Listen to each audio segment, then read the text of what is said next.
here, and she had a question about students with flat feet. How do you work with that?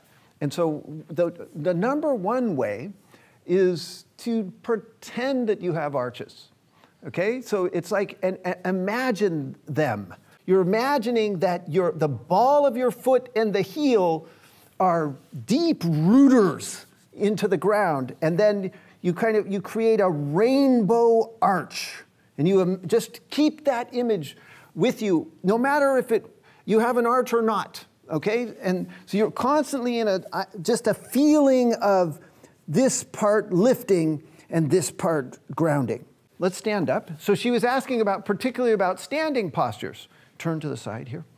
Okay, so one really excellent device is to lift your toes.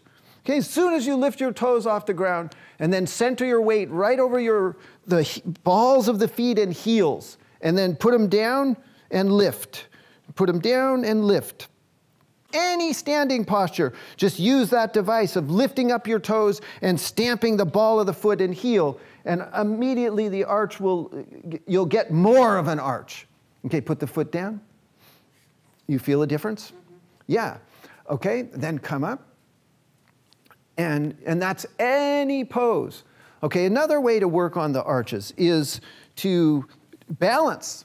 Okay, any balancing posture, you have to struggle, and that builds strength in your foot. Okay, so take that tree position.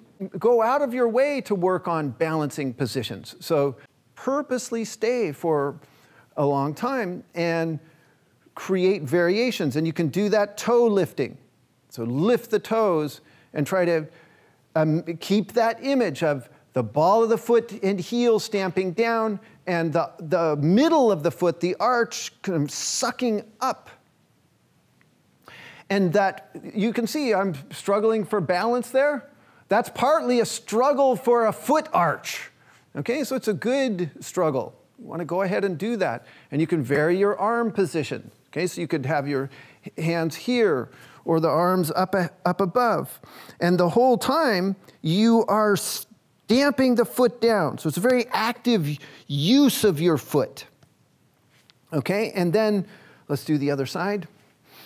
And you can even work on your foot arch in the tree side by lifting the toes and stamping the ball of the foot and heel into your inner leg. So partly the foot arch comes from using your whole leg well.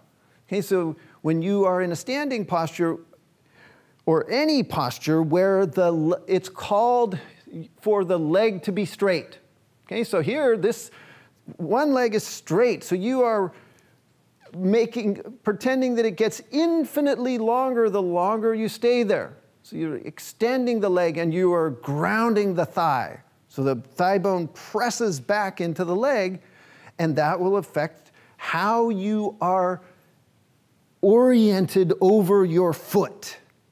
Okay, your foot is so important in your standing poses, and the more feeling you can get of a grounded foot and an awake leg, then the more you will use the arch of the foot to give a kind of shock absorption to your posture, a buoyancy, and a stability.